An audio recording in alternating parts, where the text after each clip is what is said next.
Makambo héritier Watanabe. Yo lingo répondre côté. Côté bandia. Banda. Kola pambola yo. Ba homme animal.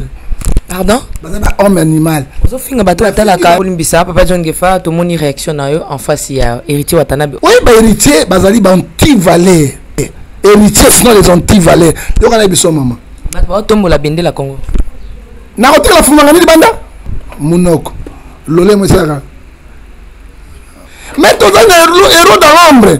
Oui, les Kinyoso. Ils vont dire Fumangani. Génération d'addicteurs.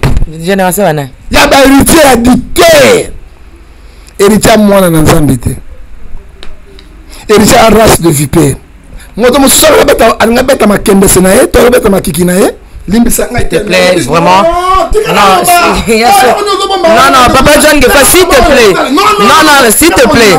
S'il te plaît, Papa John Gefa, aux chaîne chrétienne, s'il te plaît. Mais dans la Bible, Abraham a créé Kokutanana Sarah. Ils ont codé. Bible peut être l'autre à la qui n'a pas d'année à base. Oui, mon soki. Allez, Robert, moi, ma kembe, c'est moi, c'est naïe, mais moi, des ala bomi. On a zobé ta maçon, na yo zobé. Ah, mais la bomba mouinda. On hôtel, on a mis sur le la bomba mouinda pas. Ok? Ah, parce que la commune est en côté, la commune est en côté. Il faut zoba oyo ezalakate. Bande kwa Naomi, ba moi déjà kiv naïe. À ça na position soso wiki. Ami bendi boy. Allez que le bango parce que bikota kota na bango. C'est qu'il a fait, elle a fait avec Naomi, elle a quitté. À mon avis, Ndenge, à ce moment là, Ndenge, nous sommes tombés, parce que ça va impacter mon diable. Naomi koye maté. Balandela, oh monsieur Richina. Elle est pas ça va battre héritier. Naomi ka nya mon maman, limisanga. Abimis maman, papa, maman, ni. Attaquer héritier. Oh, attaquer héritier. Nya ou benga zoro bago. Oh, na pas na oh battre héritier. Moi mon na zela kana ba Pamela. Moi mon faka bon. Pamela ni yango ko batiki héritier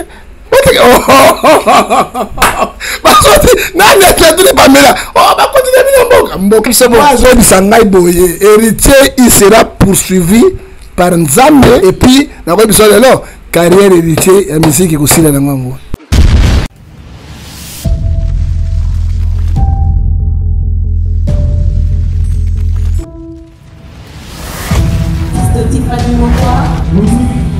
Let's go.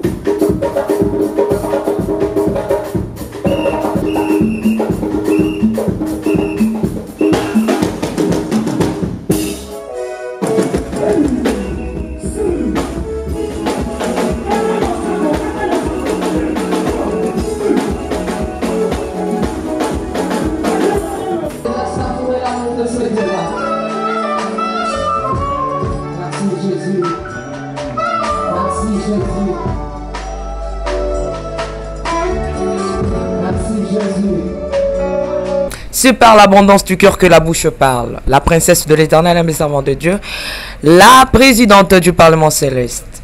Dépité quoi. Je vous dis shalom et bienvenue sur Nazaréen TV.com, sur votre site. C'est un site qui nous édifie, qui édifie pas mal des chrétiens qui sont partout dans le monde entier. Aujourd'hui, c'est chaud avec l'homme de Dieu, le prophète John Gefa. C'est lui, mon invité du jour, autour de cette émission. Masolo Yamboka. Masolo Yamboka, c'est pour vous, c'est pour nous. Bisika to ebaka makambo eza ko leka ndenge ni maxolo eza ko leka na mboka. Comme je disais que je reçois le prophète John Gefa. Mais avant de lui saluer, je m'aimerais retourner rapidement à la régie, prendre un élément si possible. On se retrouve tout juste après. Yves Bolofa, à vous.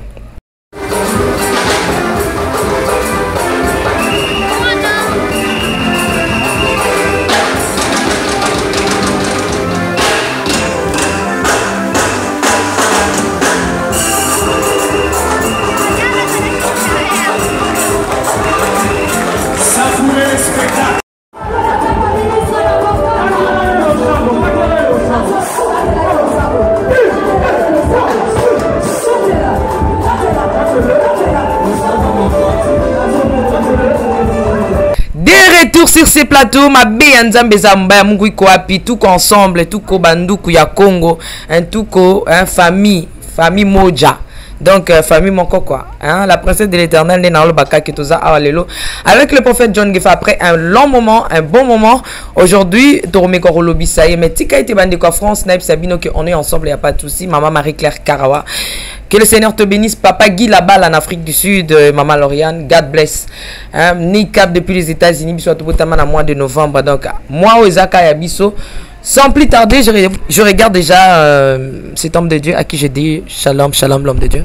Shalom, Maman Tiffany, présidente et armée céleste, député quoi. Oya boy Assam Kinai. Mais ce qui est boy, au Kamati Grenade, au Tchène Mbanga, que nous avons fait un sirène pendant la Yémen. Mais prophète John Gefa, tu as un tout na opéna parce que au bandi pe na comme la présidente à parlement céleste pour yo mutopé sanga yango. Ce que les appels comme mais là pas problème hein. Yebisa na bato ba Rolando lelo pona nini opesaka kombo wana présidente ya parlement céleste. Maman to bana prière parce que na oti plein na prédication, oyo kozonga na bureau to bana prière. Tata na lola na tike émission yo ya musai na yo Tiffany na maboko na yo. Yawe pesa ibwanya sagesse intelligence. O to kolobo te pa na yo. Yawe na juré au nom puissant du Seigneur Jésus. Na koloba vérité, kaka vérité. Le cola Jean 14 verset 6. Vous êtes le chemin, la vie et la vérité. Nkolo to tiki ba pasteur nyonso ya malamu na boko na yo ba pasteur ya ngoto bobo na maboko na yo kolo otala bango. To tiki ba konzi ya malamu na mabe na maboko na yo. Kongo ezala ini na bomoko to salisa Kongo. Mboka ezotambola te. Alliance ya mabe ezala na kati. To tiki président Tshisekedi na maboko na yo zapinda congolais ya solo ya makila Chilombo Tshisekedi. Yawe batela ye pesa mael na sagesse. Kola mema mboka oyo pour la libération ya solo parce que mboka eza libéré te. Yawe makila suma se super kata kuru se super kata na Congo soki na moi na kati na Beni. Bazali ko papa batulokola baba nyama na zamba armée zali wapi Monique za wapi nzambe makila na bele ganga kili boso na yo nakende kuna na ruchuru koloba te yawe na minyembwe kole zali le massacre pe ba natala na belili ba Rwanda oyo bazanga mboka bazotambo na Washington na côté ba Sénat américain to boto bango mboka minyembwe za bango miyembo wana bazo loba wana bazo marcher kuna ba congolais bitula so ibango ba marcher bino bibo marcher bo tindika bango yawe yo lobi na Josué chapitre 1 verset 8 lobi telem ozwa courage biso congolais to termine ba courage to communication makambo ya oto bengi ya toiboyi na kati na république de Congo te makambo ya pelengendu pe ya poloso ya libongo na mopotua wana Congo te. Yawe bimisa Moïse ya solo oya ko libérer mboka oyo peto koza sima président Tshisekedi pona banguna so bakene liboso ona sengi yawe yanga bita kosa na audio yebi oyetikali opambola Congo na komona tata pe na mwana molimo santo amen. Prophète John Gefa batba rotuna est-ce que prophète John Gefa za kamosala nzambe to ya nzambe te ezolekela biso tozo ba position na été makambo ba musicien profane azoloba makambo ba politicien azokota nini azoka te kotanga bible pe ya kubongisa kokota ba retraite pona bana na nzambe. Prophète John Gefa en face ya makambo héritier Watanabe kasi yango eza question zolanda nezokende yo lingo répondre côté bandia banda kola pambola yo ce prophète nzambe azali ya nzambe to ya za ya nzambe te mais okutinga na grand prédication okutinga na bureau na ngai na thème l'homme animal hein na l'homme spirituel bato bazoloba azara mosai na nzambe te tozo ba homme animal. Pardon? Ba homme animal. Zo finga bato atala ka homme animal parce que bazo ebeloko bazoloba te.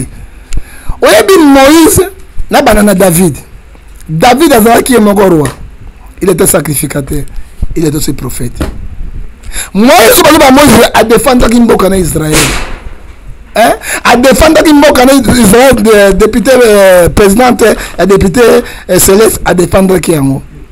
Moi, tokutu Égyptien azobunda na ndeko na ye abomiye Moïse wan. Yende apesa ki libération ya ban Israël. Moïse défendait mboka na ye. So il faut non ngazali sentinelle. Autobi Ézéchiel 33 verset 7. na kobelela mokili spiritualité basai na nzambe politique eloko nyonso ya malamu na kobeta maboko oya mabe na kolobela pour la part ya nzambe nzambe azobisa biso na Éphésiens chapitre 5 verset 11 condamner tous les œuvres infectieuses du démon. Il faut kobimisa yango oya beaucoup to bimisa yango. Mais Papa John Gefa mandiko bolimbisa Papa John Gefa to moni réaction na yo en face ya héritier Watanabe ozape mpate parce que oza berger ntango okaki bakangi et kaki parce que c'est le monsieur belé sur ça et ça qu'on est mais Galate 6:7 le binin c'est que l'homme là semi moissonnera oui ba héritier bazali ba anti-valeur pardon les anti-valeurs héritiers sinon les anti-valeurs donc on a biso maman ba tombo la bende la Congo na hôtel la fumanga ni banda hein oyebi na nzoto ya moto zona ba héros dans l'ombre tozana ba héros oezali public héros public zani miso zol munoko lole mosaka olandi yango ah mais oui ben olinga ngona mato ezoyoka tozana maboko simbi bon ba héros physique makolo mais tozana héros dans l'ombre oui la kinyoso ezali fumangani ekoko mona na polele te yango moni bible zo bana héritier Matthieu 12 verset 35 génération d'adultère génération bana ya ba héritier adultère hein et bible zo bana na 2 Pierre chapitre 2 verset 14 les yeux sont pleins d'adultère misuka kabu kola mokobe ezamawa mama tika na loba yango héritier oyebi pornographie mundela sa yango oto mona na biloko yo mais soko na poto ko mona ngote ça ba lié moko bien caché très bien caché mundela sa yango vite yo ka basi ba mitara ba ko mona ngote so koti kuna ya ba lié caché héritier mwana na nzambe te héritier à race de vipère moi si wana fiela moi si moto te maman moto mo so ba beta makembe senaye to beta makiki naye s'il te plaît, vraiment. Non, non, Papa John Gefa, s'il te plaît. Non, s'il te plaît. S'il te plaît, Papa John Gefa, aux la chaîne chrétienne. S'il te plaît, Papa John. S'il te plaît, Papa. Comment que nous déla. Mais dans la Bible zolo bala biso ke Abraham akei kokutana na Sarah izamba kodaki kodé merci akokutana Sarah Bible pe bisi biso Lot ya lalaki na bana ne ya basi Lot abeti na mpona lo bala ntema ko lala mabe Lot abetaki makiki na makende sabana non mais comment là non que c'est comment il faut dire la vérité il faut appeler les chefs à son nom hein nyama comment na ye osomona héritier ça na nzambe faut na connaît bimisa biloko ezali pur et saint yeso abaki biloko na malamu opesa na bamboate soka bino le lobo ko sala ni église panyanite hein biloko panyanite alobi sina hébreu 6:7 alobini na 12 alobini hein fimbo ezali ko beta alobi yeso bengo pole fesse na ngani comment na ngoni hein de non ko beta fimbo na de non moto na yauli o bible te a bible ya constitution na biso ce qui héritier a fait ezali ba anti-valeur oyebi héritier ba musicien bazali bato ba éducateur de masse un éducateur de masse azoko un enseignant azoko un pasteur o bato bazoyo kaye il ne peut pas faire de telles bêtises oyo nzambe a condamné yango oyebi moto mosusu soki ali ko beta mo makembe sina mo sina ye mais mwinde zala bomi hein mosusu abomi mwinde pa molili hein nani patron sauté bato bele wana zobita masona yo zobita na bomanga mwinde te polo ndengeni na moto te moto na nzambe pe bana badimaka ndengeni wa na ko pa na moto na nini nzi bana badimaka ndengeni nani na minga ko tala ngona miso ko tina bomanga mwinde pa na olia bakiti na ba mesa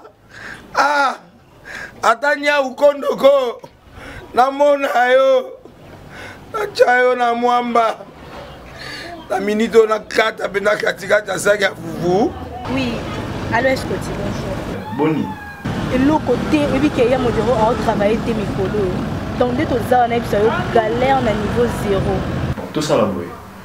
Moi il naza mbongo vraiment mingité. Mais nazo tchela bino moi mkio naza nango na agence moko boy Nazareta. Rita qui dit sérieux. Oh. Maman, comment est bon donc yo pèse au fouti mbongo pour partir à Poto biso to ya to jibilo.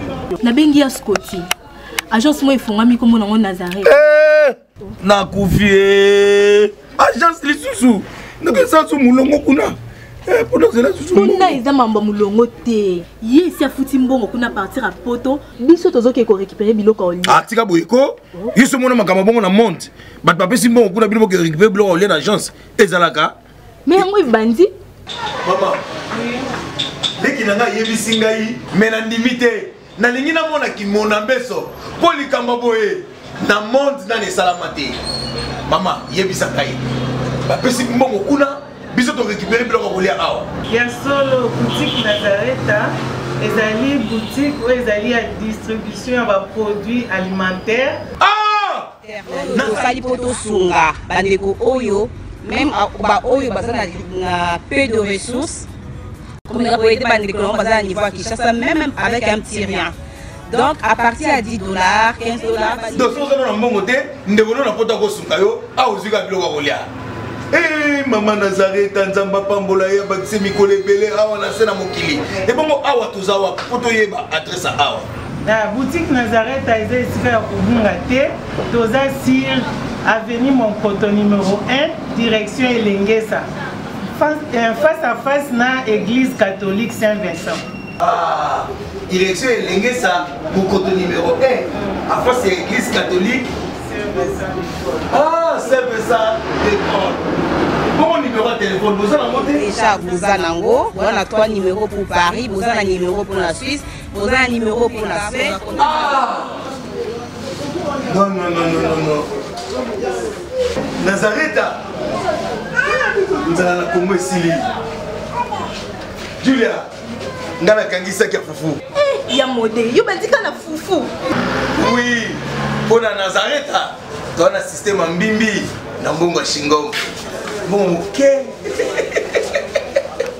Vous allez sérieux. Rita qui dit sérieux. Bien-aimés dans le Seigneur, le son des cloches vient de sonner pour éclairer le monde à l'intérêt des saluts des âmes. Hey, hey, hey. Les Nazaréens Productions vous présentent la princesse de l'éternel Tiffany Mokwa dans l'album Trône en featuring avec le pasteur Henri Papa Moulaja et le frère Billy Bilomba avec des chansons comme Kembo Alléluia Osana na Yahweh Oezo matanga na motema ezebele Yango na yebisi yo d'âge en âge et les 4 êtres vivants disaient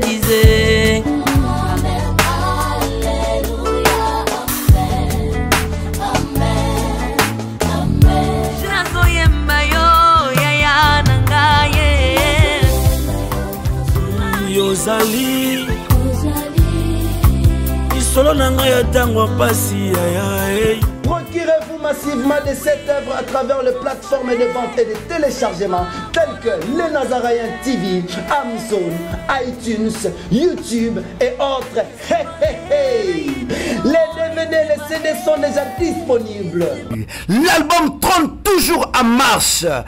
Déjà en France, appelez-nous au plus 33 65 93 16 781. Mamae, bateau-toi France, ce n'est pas encore fini. Comme je le disais, contactez-nous au plus 33 65 93 16 781. Une seule adresse. Au numéro 112 de l'avenue Songololo, croisement Prince Kassavubu, dans la commune de Kinshasa. Que El Shaddai vous bénisse. Hein? Parce que la commune est montée, la commune est montée. Au second, on a un héritier, un voyou. Ouais, ils ont samou sami bali, nous sommes sur le défi. Il y a monde mobile. Vous allez dire ça, et là, héritier sali. Et puis Naomi, n'a-t-il hérité comme les papas Naomi? Hein? Papa Naomi. Naomi a sali ma défi gouverneur na Congo. Mimi, maman Mimi, héritier papa Mimi. Osoka. Et puis il y a balé maman Tiffany. Bairo de l'ombre, héritier. Azimona moi si wana. Ton Naomi. fumangani nyonso esala telona boye azosala biloko wana mpe bazofilme yango azosala défi contre chef de l'état, défi contre la république démocratique du Congo, défi contre biso mibali, et puis Naomi wana asali bozoba oyo ezalaka te bandeko Naomi bamoni déjà kive na ye bamoni déjà cave bamoni et puis asali na position soso wiki ami bendi boy nyonso héritier mutu mabe wana moto apele ngendu moto justice congolaise il faut joyer. Papa John Gefa, s'il vous plaît Papa John Gefa, pardon s'il te plaît, est-ce que ozomona ngote ke yozaki mutu moko lobela makambo héritier spirituellement, non physiquement? Non, mais lorsque on touché physiquement oza sur Angela Bassel na Nzambe. Non, yoko juger ngai parce que Yesu apesi biso toloba vérité. Jean 14 verset 6 c'est le dit, je suis le chemin et la vie et la vérité. Un homme de Dieu doit parler la vérité. Oui, bien héritier apesi bato esprit ni abebisi bato spirituellement tu genre mais spirituellement c'est diabolique. Oui, bien héritier yoko na biso comme héritier dans na wenge musique avant longwa akendeki na Londres Watanabe comme héritier Watanabe zali Jami Watanabe zali grand couturier autobeni japonais atonga bilamba comme à l'école comme un garçon bazali na kit na bako na Gogan kit Gogan kit na Gogan na ko défier mokili ko défier bato. Ce n'est pas la première héritier, ça, on appelle ça exemple héritier. Combattant, mon travail, la musique héritier à côté de la salle, il y a Zénith. Hein? À balancer, mais c'est un bêta. Qu'on défie mon cœur, les combattants, les policiers, ah, bah, tu vas faire tout le monde. Ils ont ça. Chaque temps, héritier, abîme sa album, il fait ça, tel acte. Mais lui, il est qui? Tel acte, il y a Bozoba, la Bible, les autres, ça, ils ont condamné Yangon, et faisait ça, verset 11, avec l'efficacité. Et puis, il y a mis balé maman. Asali amo kitola bango Gogan moto akulisaka héritier zaki maître babengaka ye Gogan azalaka aza congolais azali na kati ya Grande-Bretagne héritier Watanabe nde kombo ya grand maître na bango rona bango défier mokili engo motango héritier alongwaki na wenge musique maison mais so akutaki wera na moto te alinga botre tous les mystères na bango ayeke na bango parce que bikota kota na bango. Ce qu'il a fait, elle a fait avec Naomi, elle a quitté. À mon avis, elle a fait ma kembe senaï, elle a tombe, parce que ça va impacter moi diabolique. Naomi koye bate. Hein? Donc a défié maman nangai abotingai, a défié moi si nangai, a défié ma soeur nangai, a défié parce qu'il y a président, il y a Sénat, il y a Parlement, a défié tous les mamans congolaises. Et ce n'est pas faux. Yo mona wera sur la biloko bozo bana. Est-ce que moi confie au nom d'idée? Il y a des libas belé à ça biloko wana? Jamais. Mon fils spirituel que son âme repose en paix. Papa il m'a dit belé. Moi papa il m'a ça biloko wana. Est-ce que moi recherche taboulé? À ça biloko wana? Au moins l'homme m'a maquillé de pauvre que son âme repose en paix. À ça biloko wana. Maman tekana loba yo kana bisayo. Na tango ya Mobutu. Quel va être le premier ministre? L'homme bimbisi nzembo Elena. Afingi fumangane Elena, afingi mikoso muke. Kengo a ordonné et bima la plaque qui te disque. Bakanga ki Luambo Makiada kende ki prison. Kaka na Nzembo. Quelle sorte de pays? Héritier est qui? Devant la loi? Il fait ce qu'il veut. Batiki ye. Bakanga héritier ke Neborok. Coup de téléphone. Oh, bah, ben, qui héritier, bah, bim, héritier, n'a pas coup de téléphone. Parce qu'il y a un président, il y a un directeur cabinet, n'a pas ministre. Il est qui? Et puis, bah, je dis, moi, je me conduis à côté. Kofi a chanté, mais Kofi a côté Makala. Mais article 12 de la Constitution, maman. Hein? Tout Congolais sont des gouttes devant la loi. Nous avons défié même que loi congolaise. Tout ce qui est c'est que héritier a fait. Parce que, attends, ça, il faut ça héritier. Na ko sala bo bo sa héritier ni bato ba ko tambola mitakala pona ngai moto moko so bimaka pa maman ko sambusa héros dans l'ombre libanda mokili mumana bana oyebela ko kamisi mama Tifani tango batiki héritier pam dikamba dumbe nationalité ngo pas français héritier abimi yo loba makambo prophète John que faut y avoir la preuve ça yo maman héritier à français à congolais abimi ça à congolais il n'est pas là à ça on mboka poto abimi c'est héritier parce que ba personne liberté provisoire balandela abimi c'est héritier et là ba ça ba tiki héritier na monika nyao moko maman limisanga abimi c'est maman papa maman ni atiki héritier oh atiki héritier nyao tonga zoro bago ba oh na ipela ngai o batiki héritier moi moko na zela kana ba ba Pamela moi moko faka bombo oh Pamela ni nyao o batiki héritier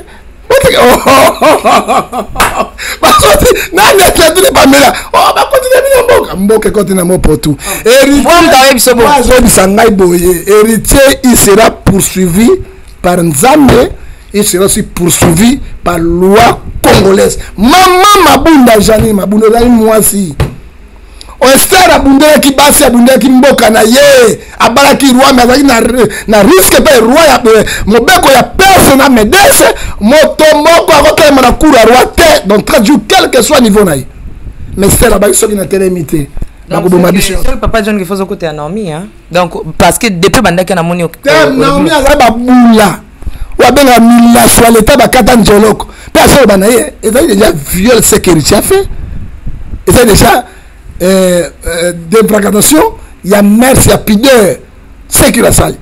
Oui, mais tango, azo sala ba makamonia boso ba wana héritier, na mère zo bani. C'est de me filmer. Laisse. Donc héritier ça ça sert rien, ça se fait rien. Héritier continue na kamonia boso ateka na. Ninga bolingo le. Bolingo ezali te maman tango ya boy yango déjà, il y a des vacations à la merci, à la pudeur. C'est 6 mois à 12 ans de servitude pénale loi congolaise. Na quoi comme on dit mon sang de pesanga na Bible na makambo ya constitution. Héritier azali aleki loi te maman na ngai. Oyebi mais ça bimission ta bimission que ba monde qui infraction monta 5. Infraction ça na bi loi mbo akota ki bolo pona komba disque Elena. Afina ke Elena mikoso mike. Elena mi pemelo bwandeke. Aleke mabi pas question ale bokanga akota ki prison. Mais volo akota ki prison. À cause de moi, il faut que ça qui est là quoi héritier ça a été. Il faut que ça à cause moi j'ai eu 21 ans. Elle m'a 18 ans. Il faut que ça prison. À cause de yango. Hein? Parce que héritier a le pouvoir. Héritier a le bango. Non là héritier même dans la galère il faut Interpol avec les héritiers. Est-ce que étant prophète est-ce que Zomona à venir na liberté ba PC est-ce que Zomona à venir na musique qui a héritier et Koufi a dit malédiction là mo tapé malédiction liboso molili tout dai innocent leki hein non tout ça on a dit yo za mo sana nzambe on a été mais tant ça yo ndi mo to mabe maman evangeliste c'est bon ni boye ozoka na mo poto tu ni soki pate na mta sala ki yango pate na nga soka sala ki yango ah il faut on héritier allez capena na ba chaîne yo sa mo kila senga pardon assassin hein asenga pardon pe pardon ko to limbise le lobité to ko vana to ko étudier njane parce que mbarami sa héritier sali yango o ezotika kati yango te OK yami bale mama na biselo ko moko yoka loi congolaise mais bino ke biso na pasteur oh na so bimisa demo na litoi na so bimisa na la so ba pasteur na mona bino ko wana na so bimisa demo o ba pasteur na so bimisa demo na a prophète loi congolaise le biboy na nzoto na mwasi na mobali eloko nyonso lidusu ezali soko simbi yango ezali viol. Comment ça la droit non droit te mama tika na loba lelo ok chérie na lelo na kufa et des gens violés il faut que tu sapina mzolo na solo ko zolo viol bo sano ya lia mabo salité yangai moko de sani mama atale salité yangai moko yele santale yonde kundo okpolo lolo tika vérité zo kisabango balina yesu zako sa vérité chérie mo ba ka mama o tsheka ditsube na chama toibo o violer ye est-ce que bato ba yebi yango chérie monoko na tsheno biso sa ba o tshemo sa monoko boy ona simba kinda ona simbite na ko ngo violer ye po to ba kindo na simba kindo matifani ona simbite o za propre donc o violer ye koto wana to bombi yango est-ce que to yebi yango héritier fait a violer moi si ye moko ndimi yango te faire ba que cesser de filmer ataki na esprit à moi cité il sera condamné de 6 ans à 5 ans de servitude pénale. Merci beaucoup, Papa John Gefam. Pour te clôturer dans le sujet, il y a héritier, on a Pate et pas Nayo. Pate et pas évangéliste Kaboun. Bon, Bino, je vous ai dit, pour Papa Pasteur. Bon, est-ce que vidéo a pinzé ton pasteur ou t'as la campé? Maman, ce que tu as combattu, na moto. C'est été mutu ke tali langa yebisanga. Maman, il faut na tala pona sosol. Na tala ki ba mouvement yoso, na tala ki na ba mouvement héritier mawa. Fumangani na ye ata mwana muke ba yebi. Ozo malédiction. Ngala ya malédiction, c'est so biloko ya mabe. Hein? Na maman ne atali. Papa ni atali, bande connaît ba petit sœur partout dans le monde. Et puis ma moi n'a 6 ans, toi 6 oui 9 ans. Là jamais nous bosser. 9 ans, ma caméra be la bossa na mamzu. Hein? Oh biki na bandi boy na chambre na zo ka beta ma caméra dit. Yo mon aki papa de mon aki na vidéo. C'est tenté. Un éducateur de manche attaque qui c'est moi le caméra mabe. Nzambe peut condamner et puis na quoi besoin alors carrière héritier la musique aussi la ngango. Mais ce tout monde a ses souple wana to confirmer te mo ça na Nzambe. Ako ça souple te, so ka ça plein. Bon, na aucun mandat ça plein parce que Bible zo bisabiso 1 chapitre 5 verset 19, nous sommes les enfants de Dieu. Mais le monde entier est sous la puissance du diable. Devant audio à Papa Molière TV, n'a pas sur Rolandi. Maman, na lundi. Tout est là. Happy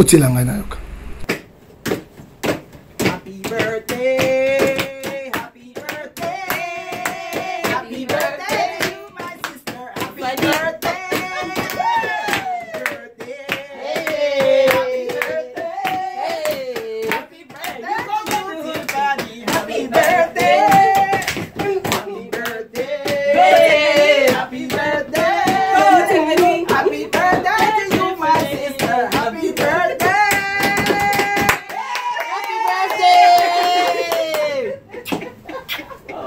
From Bellevue Hospital in New York. Happy birthday!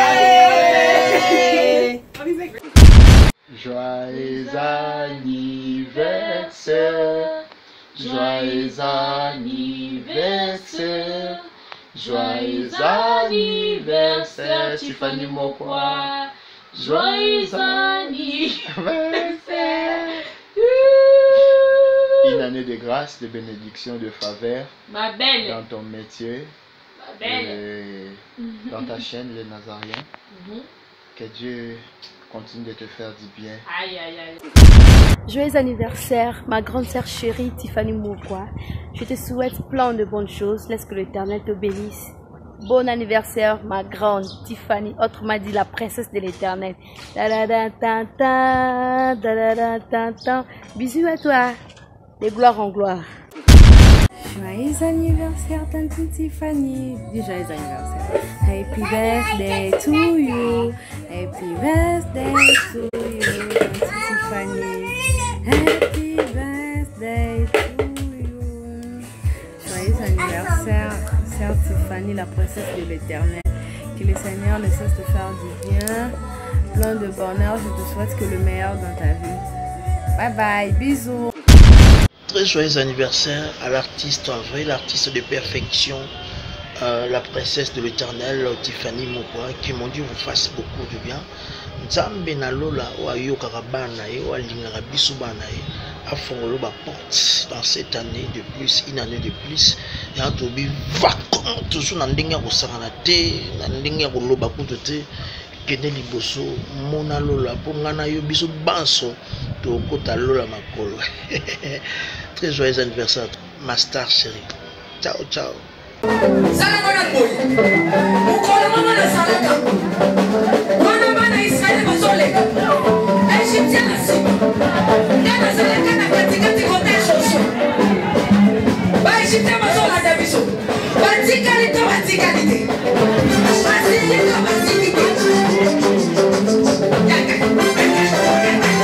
Loba Satan a un problème. Asimbi kisi asimbi kisi eli kambwa kisi te yo peke no luka kisi na osala nini osimba. Shalom, peuple de Dieu, que la paix de notre Seigneur Jésus nous comble, parce que tous nous avons besoin de la bénédiction de l'Éternel. C'est la sœur Tiffany Mokwa, la princesse de l'Éternel, la présidente du Parlement céleste, députée Kwanabanda Kunabino. En tout cas, la Bible nous dit, vous connaîtrez la vérité et la vérité vous affranchira. Nouvelle Ezakaka, tu peux communiquer, information, c'est que les Nazaréens ont moins souci, vraiment souci, mon côté technique. Voilà pourquoi nous vous supplions, nous vous demandons, s'il vous plaît, d'ailleurs, vous accepter Rabiso na banda kunabino ka lolinge tozali. Vraiment, tu resenga na bino na bolingankolo, bayo bolingaka kolanda mingi les Nazaréens. Vraiment, bo sunga biso, bo s'abonner dans les Nazaréens News. Donc, neka ke komami wana les Nazaréens News parce que les Nazaréens au ya Kinshasa ne oboye baki liboso ezu un petit problème technique. Donc, moi et toko taba vidéo, il y a milai isa vraiment pour l'instant. Donc, voilà pourquoi dans Bolingam Salo tozala nango tosala libino les Nazaréens News.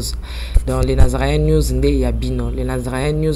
Les aka les Nazaréens donc ndakwa les Nazaréens. Okay. Famille les Nazaréens toujours. Mais news, au fait que les Nazaréens news n'engue ba combien wana au cliquer na place ba commis s'abonner. Au s'abonner massivement. Donc il faut s'abonner au epipe moninga s'abonner au epipe de quoi s'abonner. Donc vous s'abonner massivement s'il vous plaît. Bible ngakolo, Bible ngala sœur Tiffany, Bible ngala princesse de l'Éternel. Je vous aime beaucoup de l'amour de Christ. Donc, je disais tantôt que les Nazaréens ont un petit problème technique. Voilà pourquoi nous vous supplions de s'abonner sur les Nazaréens News. Ces derniers temps, nous utilisons beaucoup plus les Nazaréens News parce que les Nazaréens Kinshasa a un petit souci, un petit problème technique. Que le Seigneur nous bénisse, que le Seigneur vous bénisse parce que tous nous avons besoin de la bénédiction de l'Éternel car la Bible nous dit c'est la bénédiction de l'Éternel qui enrichit, ne fait suivre d'aucun chagrin. Au moins, émission Talio attaque au donc toujours sous kaka na ba minute cho ba 1 minute 2 minutes 3 minutes parce que moi to ke mula ezate donc ba témoignage au lanjo table centre au lundi mission ka au landa oyo attaque oyo lundi ya muke oyo donc cliquez lien oyo na sewana après titrage kazo landa rawana donc so moni titrage na sewana au mona lien. Alors cliquez le lien wana et vous mettez directement dans les Nazaréens News. Donc cliquez kaka donc au tali attaque au moment la titrage zawana parce qu'on a c'est à titrage wana au moment le lien final lien wana et vous mettez dans les Nazaréens News. Quant à moi, je suis rempli, je suis comblé de joie pour beaucoup s'abonner et belé ciao.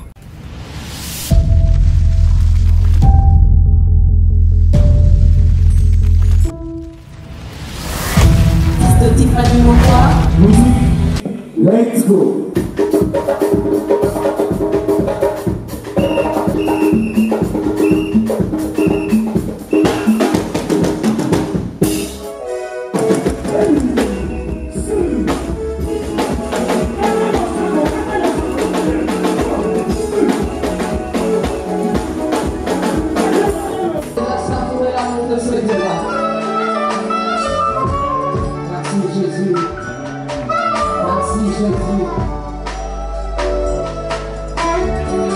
Merci Jésus.